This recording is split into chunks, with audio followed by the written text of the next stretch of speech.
All right, today we're finally getting back into Tensorflow-Quantum, looking at some parameter shift rules. So if you remember, the parameter shift enables us to take the gradient of a quantum circuit, and we can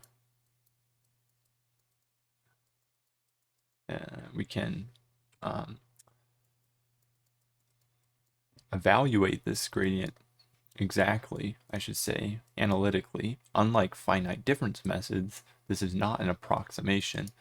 This is the exact gradient.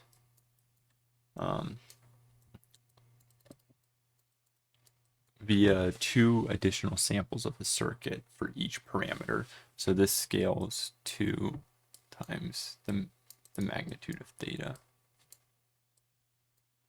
And so maybe I can do. And so, well, we've discussed this before. I did this in Penny Lane already, and I had a theory video. So, I'm not really going to discuss more on this or where this comes from. You can feel free to look at those. I'm just going to incorporate. This is really more of a comparison with TensorFlow-Quantum. TensorFlow-Quantum has a built-in differentiators class that you can make custom differentiators of, and on their website they have a tutorial for how to make custom differentiators. And there's I think it's called calculating gradients or something, and they have an example on there. I did not use that. It would probably be faster to do that. However, usually when you're writing these, ops or something for TensorFlow, they aren't always like, the code isn't always intuitive and it's not always clear. And so this sort of parameter shift code that I wrote is general too. It takes any function. So it's sort of generality at the cost of speed, but we'll just get right into it, I guess. So if I bring up, there we go. So we can see that the parameter shift rule is really quite straightforward. In fact, this is built, by the way, for you can comment this in.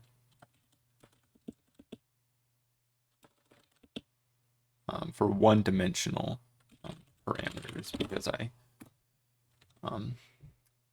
should specify that if you have some sort of, 6 comma, if your shape is like 6 comma 6 comma 6, it's not going to work because I don't iterate over all of it, but there's certainly things you could do to deal with that. So we take the circuit that we're sampling from, we take the default parameters, and I just set s equal to pi over 2 as default, but you can change that to be any value and the analytic gradient is still correct. And so you might notice this code is pretty much exactly the same as from Penny Lane, just written in functionalized form, and that's right. And so we do exactly the same thing. We add, we get the plus evaluation, we get the minus evaluation, and we calculate the gradient. And so we can plug that in to, I have 2 examples. One of them is the simple binary classification. This is the exact same code from the simple binary classification video and the XOR problem video. I have simply added on to it and changed the default. I used history equals model.fit here. I'm using gradient tape in this example. And so what we can see is, in this one, this is the simple binary classification on quantum data. And we can see the whole setup. I'm not going to go over it. I have a whole video on that. The whole setup is exactly the same. I literally just copied this code. And so I did reduce the amount of data. However, all of this is exactly the same, or should be. And so we can see down here, I do something different. So we set the initial parameters to be zeros, so it's 0 initialized. And then for the TensorFlow model, we just do the standard. If you've ever used gradient tape, this is standard. You iterate over everything. You get the error, you calculate the gradient, you apply the gradients, and then you keep track of it. So this is just standard, TensorFlow right there. And then in this case, we're using the Atom optimizer with learning rate 0.01. And from here, we import the parameter shift and my own custom optimizers. So because TensorFlow optimizers are written for like TensorFlow variables and applying gradients, it's meant for certain zipped objects, that I just wrote my own optimizer code. So we can see here that this should be pretty similar. I mean, I'm not sure if it's as efficient or as good of an implementation as TensorFlow's, but this, I also have stochastic gradient descent and Newtonian optimization, but this is sort of just a simple implementation of Atom, and it should be mostly correct. And so this just enables me to work with easy NumPy arrays that I don't have to worry about TensorFlow variable types and such. And so we import that Atom optimizer, and we evaluate the guess here, and here notice that the return function here is the loss, and so this is we want to minimize this function here, and so we can take a gradient step to minimize this function. So we calculate the gradients via the parameter shift rule, and we can apply it using the Atom optimizer. And so this is just set up such that you can see the exact same. If I highlight this, the exact same code is here. It's just written in a functionalized form. And so then we can compare and plot these functions. So now we can go over and we can run this code. It is called custom op, and I will let that run. So it's finished running, and I will show you the here we can see the plot of the training loss. And so you can see the TensorFlow default implementation is definitely better. I'm not entirely sure why. It might be due to my Atom optimizer implementation, or it might just be due to choice of S, because even though your choice of S in the parameter shift rule shouldn't matter, it calculates the same analytic gradient, because we're sampling it, and so there's statistical error associated with this expectation value approximation. It might just be that they choose a different S that just happens to be better. But we can see that's the plot of the training loss over time. They do both decrease, so in the end they are both learning. And I can do the same thing by now I will plot the training accuracy, and we will see that they both reach 100% training accuracy. Granted, the Tensorflow-Quantum does it a lot faster. You can see this is where the loss spikes in this middle area, and so we can see the accuracy decreases, but it steadily increases to 100%. And like I said, I'm not entirely sure why.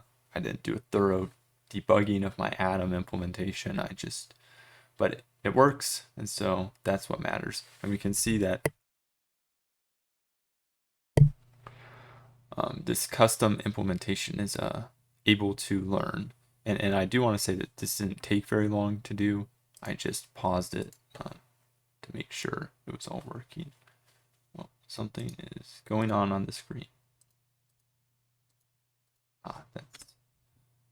That's not right. Okay, now we will go back and look at the second example here. And this one is exactly the XOR problem.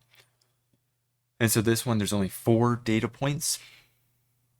And that's why you'll notice here I use mean absolute error. And you might be thinking, why do you use that when you could use hinge previously? Because it's a binary classification problem, either 0 or 1.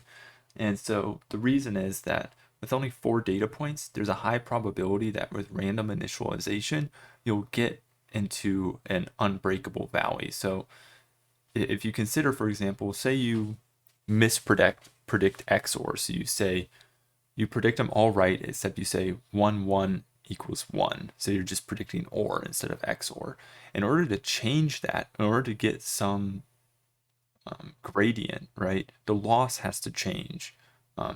You know, the loss, there has to be a, you know, discoverable fluctuation in the loss that the gradient can minimize. However, changing parameters, you know, if we're using this parameter shift rule, you're never going to change the loss, because you'd have to change the parameters by so much. You know, if it predicts 0.9, you have to get that prediction all the way to 0. Or negative 0.1 at least in order to flip the prediction and change the loss function. So a massive change has to be made. And so so we can see that the loss landscape is characterized by large plateaus. And so at least a hinge loss landscape, because it's very hard to change the hinge loss. It requires a big change. Whereas mean absolute error, you just have to take a step in the right direction. 0.9 to 0.8 is a step in the right direction if you're supposed to be predicting -1.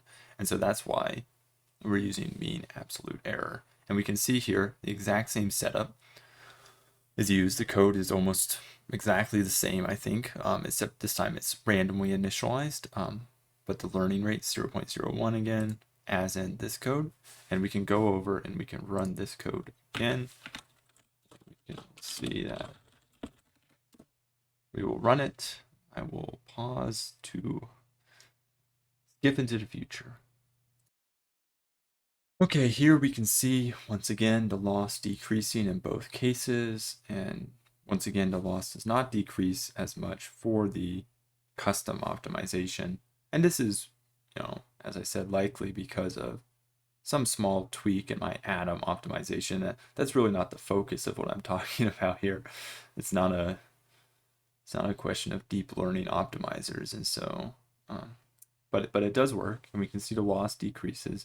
And if I show the accuracy, you can see it does look kind of, you know, jank, because there's a limited number of possible accuracies, 0, 25, 50, 75, 100, so it's not as smooth of an accuracy. But we can see they both reach 100%, no problem. And so that is,